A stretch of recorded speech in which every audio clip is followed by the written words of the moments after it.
Fallout 76 is a buy-to-play online RPG. You buy it once and you can do everything the game has to offer with no extra fees. There is a monthly subscription which gives you access to a few quality of life improvements, but no content is barred behind a paywall. In Fallout 76, you play a Vault Dweller from Vault 76. All Vaults from Vault-X have their own purpose. Some are twisted, some are weird, but some are actually decent, and 76 is one of those. The Dwellers in 76 are tasked with reclaiming the nuclear wasteland that is West Virginia, but the overseer to your vault goes missing. On Reclamation Day, you get ready to set forth onto the world to try and restore it, while hoping to find the overseer along the way. That is the premise for this game, which brings us to our first point. The story. To be completely honest, I was a little let down by the main quest lines. There were good parts, there were bad parts, but overall it felt a little bland. It's not surprising though, seeing as none of the other Bethesda RPGs had a main quest line that really grabbed my attention for too long either. That said, what all Bethesda RPGs do really well for me anyway, is to create a sense of being in an actual world through a plethora of unconnected side quests, which shows us glimpses into the lives of several people in said world. I've always loved that about Bethesda RPGs, and with Fallout 76, it was the same. Despite many of the side quests not involving any NPCs, and you rather only being guided by holotapes left by long deceased characters, you can feel that they have poured their lives into something, whether it was a personal challenge that they were going through, or attempting something that would have changed the world to help the rest of the survivors in it. But whatever the case, they were almost always heartfelt. A lot of these are tragic after all. It is a post-apocalyptic game, but still, finishing some of this task has made me feel like I have grown a bond with these characters, finding myself hoping they would now rest in peace as I have fulfilled whatever tasks that had brought their untimely demise. Not only that, but being a Bethesda RPG, this world is full of Easter eggs from different pop cultures and even random things that are either bizarre or humorous for you to find while you explore. But comparing things with other Bethesda RPGs, let's talk about game mechanics. I won't go into too much detail here, just quickly glancing at all the mechanics that the game has to offer. Character creation here is pretty normal, nothing too complicated, nothing too fancy, but it works. Characters look mostly ugly and a little soulless to be honest, but that's what we have come to expect from Bethesda games. Leveling up and attribution points are a thing in this game as well, seeing as this is, after all, an RPG. But it is slightly different here in 76. Here when you level up, you pick a single attribute and a perk card for said attribute, but some of the perks will only be available after a certain level. Of course, towards the end of the game, you will have more than enough perk cards to change your build as you see fit. But early game, you might feel pressured about your limited choices, wondering if you aren't wrecking the character by picking the wrong things. In fact, this different feeling for this card system was so off-putting to me in the beginning that I had stopped playing the game for a few weeks after starting it. Of course, now that I have played the game intensively, I have come to like this feature actually. Yeah, it doesn't feel as complex as other RPGs, it does feel simplified, more arcadey if you will, even compared to the other Fallout games, but that is precisely why this game can be more accessible to non-RPG gamers. You can respec your perk cards on the go, or respec your attribute points at any train station after level 25, all free of charge, allowing you to be more flexible depending on what you want to do. Speaking of things you can do, crafting is a fairly important part of the game, but it is very straightforward. You can either gather raw material, or you can scrap junk equipment and monster parts to get the materials. To be able to get the actual items, you have to get the plans for it. You can buy them, find them on containers around the world, or drop them from enemies. As for the mods for these equipments, you will need to scrap the equipment themselves, or a chance of learning the different mods for them. So you may have to scrap a ton of stuff just to learn the specific mods that you want. There are also specific workbenches in which you craft specific things. Armor and weapon workbenches are self-explanatory, but there's also chem workbench, tinker's workbench, brewing station, cooking pit, and power armor stations. You can build these in your camp or any workshop you claim, which brings us to player constructions in games. You can set up your camp in most places, and you can claim workshops around the map by killing enemies around it or by contesting workshops that were already claimed by another player. Setting up a camp or claiming workshops give you an area in which you can build. The stuff you can build, of course, have to be learned either through plans or through the item shop. One could argue that building an awesome camp is a true endgame in Fallout 76, and truly, there are some amazing camps out there. Of course, the building mode itself can be a little janky and feel limiting, but this has not stopped players from making truly inspiring camps, or even Bethesda from making cool prefab items for us to put in our camps. Sometimes it is the simple things in life. Not only that, but having all the utilities in one stop can be very convenient, especially because fast traveling to your camp is always free of charge no matter where you are. Fast traveling to other locations you have discovered will cost your caps into in-game currency, depending on how far you are from the location you have picked. That said, there are a few key locations which are also free, such as the Vault 76 where you start, the White Springs Resort where there are a lot of vendors of all kinds, and NPCs related to the expeditions, Foundation where your settler allies are, the Crater where your raider allies are, Fort Atlas where the Brotherhood of Steel campaign starts, Nuka World on Tour, which is the latest area that has been added towards the end of 2022, and the Rusty Pick, the legendary script vendor where you'll be spending a lot of time to get the legendary effects that you want. So there are quite a few places spread around the map that you can fast travel to free of charge, and adding a camp further away from those places can be a strategic move to save more on caps. Speaking of traveling though, the only way to travel through West Virginia in Fallout 76 is on foot or using the fast travel. There are no vehicles or mounts in this game, despite mounts having become somewhat of a staple in modern online RPGs. I myself am quite fond of collecting mounts in other games. Some people would argue that power armors are comparable to mounts here. I would disagree with this notion, seeing as it doesn't help you travel any faster. That said, I do enjoy collecting power armors in this game as well. Of course, to use the power armor you need to find a frame around the world, which will usually have a piece of power armor in it and a fusion core on it. Fusion cores are how power armors are fueled. You can get this through events, finding them on frames, vendors, power plants, and other places. But the pieces of power armor themselves will have to be learned through plans if you want to craft them, just like any other equipment. And like other equipments, you can put mods in each piece of power armor, but these mods cannot be learned by scrapping and must either be dropped by enemies or bought from vendors, in the form of either boxes or plans. Not only are there several models to collect, but there are also countless skins you can apply on them. And yes, most skins, whether they are for power armor, weapons, or just outfits you put on your character, most are cash items that you will have to get from the item shop. But there's still plenty of free-to-play in-game earnable skins and outfits in Fallout 76. In fact, I have made a few videos showing how to get each and every power armor skins, each and every weapon skins in this game. If you would like to check them out, I'll put them at the end of the video and put the links down in the description below. Speaking of earning stuff, there are several kinds of activities to do in-game. Aside from the main quest and side quests, there are also daily quests which you can repeat, well, every day. There's also events that pop around the map. Some are triggered when the player gets close to something or just randomly by a certain time interval. Also public events which pop out once in a while, which generally gives better rewards and are a little tougher to do. But players can fast travel to these free of charge, so there are usually many players participating together to do these. Not only so, but there are also boss public events which are triggered by setting off a nuke in specific locations. These are in some way equivalent to raids in other online RPGs, but here in 76 it does tend to be a little easy if there are a lot of people involved. Daily Ops is an instanced mission you can do that is more challenging than other activities, as the enemies in it will have 2 random mutations, and you will only get the Daily Ops specific rewards if you finish it in a certain amount of time, and of course, only once a day. Expeditions are longer and perhaps tougher than Daily Ops, but these too you can receive expedition specific rewards. Both Daily Ops and expeditions can be very challenging to do on your own, but you can usually find people willing to help out quite easily in this game. Speaking of other people, the biggest mechanic on 76 that isn't on other Fallout games is of course that it is online. And though it may have been the king of all jank back when it launched, it has gotten a lot better now. That's not to say it is perfect, but I dare say it is great. Is it bug free in 2023?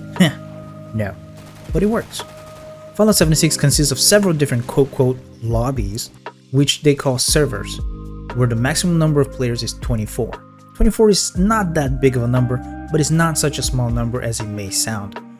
I have never gone more than an hour or so in this game without coming across at least one other player, and when the server you are in feels desolate, you can always server hop to one that is more populated. You can of course join your friends on the other servers they are in. Or if you are a Fallout 1st subscriber, you can make your own private world and invite your friends there. Having this specific limit of players count to each server could perhaps be a way to keep the lag down. That said, there's no real-world regional separation on these servers, everything is global. As you may know, I play from Brazil, but I have come across people from the United States, Australia, several places from Europe, and other places. And I liked it a lot. Even in Elder Scrolls Online, there are separate servers for Europe and the Americas, so I will never see my European friends there unless I change servers. In fact, a lot of the other online RPGs have even more regional separations, even between East and West, North America, South America, Asia, and so on. But having one global server for all the servers allow me to meet people from all around the world and play with my friends who live overseas. In fact, that's how I ended up joining the West Virginia National Guards. Which of course leads us to the next topic. Let's talk about the people, let's talk about the community. I'm not new to online RPGs or online games in general. I'm older than you may think. My adventures in MMOs began in the early days of Mu Online, when they didn't even have class promotions yet. There were only 3 classes. Since then, I have played countless MMOs. And I know most people say this about the game they're currently playing, but when I say Fallout 76 has one of the best communities of any online game, I do mean it. And I say it from personal experience. I've seen several people going out of their way to drop crafted loot for beginners coming out of Vault 76 before they start their play session for the day. I've seen people dropping entire sets of power armor for people they just met, including me. Many random strangers have helped me finish quests or even stayed with me to defeat Earl, one of the bosses, when everyone else has left.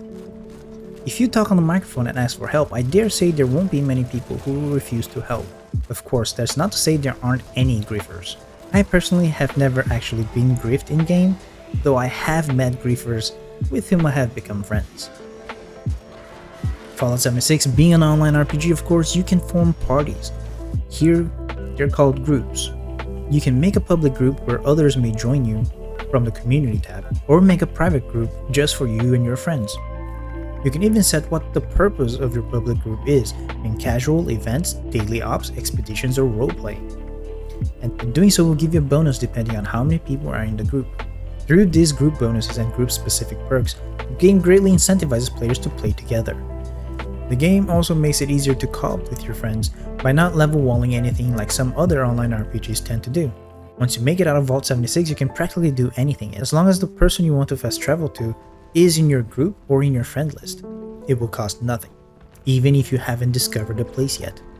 Even if you have already done the quest that your friend is trying to do, as long as you help them out, you get experience points and some caps, making it not feel like a complete waste of time to anyone involved. So no matter where you are or what quest you're on, you can still join your friends for co-op anytime, anywhere.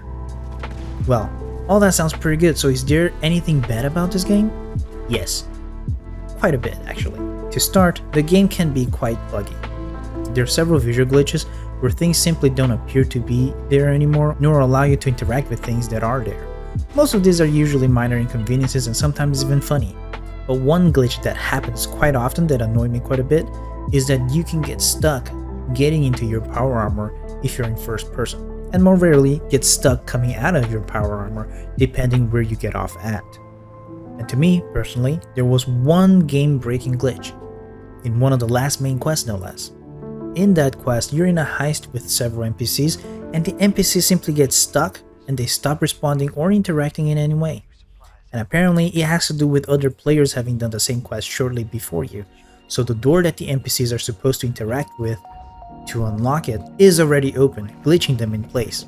I've server hopped and restarted the mission several times to no avail. They would always get stuck in the same place. The only way I was able to get through this was to have someone I befriended start a private world for me to make sure no one had done the mission before me on that specific server and then invite me to it. So in the end, it wasn't a big deal for me, but it is important to note that not everyone has a Fallout 1st subscription or a friend that has one. Not to mention that this is not a new questline. It's been out for some time, and the fact that it still happens is at least very disappointing. Another prominent negative point that is always talked about regarding this game is the PvP. It is very limiting in almost every sense of the word. People can turn the passive mode on to stay out of PvP, and that in itself is not an issue. But even with PvP on, to initiate a fight, one must attack the person they intend to fight, and if that person accepts, he attacks back, and that is how PvP starts. Absolutely horrendous idea. I assume they did this so that the players don't just go around killing everyone unsuspectingly, which is an okay idea, but the execution was terrible. It is not by accident that other online RPGs make it an actual invitation you can send and the other person accepts it by clicking on the invitation, and a countdown starts for the fight to start. That way both players can get ready for the fight. But as it is on Fallout 76, if someone attacks you without you attacking them first, their attacks do nothing to you until you attack them back to initiate the PvP. But if you're particularly feeling like a dick, you can simply wait it out until the other person assumes you don't want to PvP anymore and turns around, at which point you can pull out your best weapon and initiate PvP, catching the other person by surprise and usually getting the win. Not only so, but there's a per shot damage cap in place here. I assume this was included so that people don't just one-shot someone in PvP match, since like I said, if you are a dick, you can wait for the person to turn around, and if it's that one shot that kills him, it can be infuriating. That said, with the damage cap, it makes it kinda pointless to make any crazy builds. As long as you have a decent build, the winner is decided by who has more stim packs. Needless to say, people who love PvPs generally don't enjoy it much here. That's not to say people don't PvP here, you can quite easily find people who dab in it during your playthroughs. Another negative factor, and possibly the biggest cause of why many players eventually stop playing Fallout 76, is the lack of any lasting endgame content. The soft cap level is 50, but until level 100 you might still be working on your build and whatnot. From level 100 on, nothing in the game is really new anymore. Now after level 250, I still do daily ops daily only because I like collecting things and the drop rate for some of the plans is pretty low. But even then, that's a 6-minute thing that you do once in a day. I've gotten almost every drop from the 3 bosses aside from some of the 0.08% drop rate plans, and there is no public event that I haven't done 100 times each already. I did all of the main missions like 150 levels ago, and the only reason I still do expeditions at this point is because I missed out on the scoreboard that rewarded you the Union Power Armor and the Adoax. Currently, the only way to get those is with food stamps. You get 10 every day for each expedition if you do all of the objectives in the given expedition. It is nearly impossible as it would take 80 days for you to get a single piece of Union Power Armor. That said, it has been announced that the prices for these expedition items will be revised and reduced greatly in a future update. So hey, maybe I will be able to 100% the achievements after all.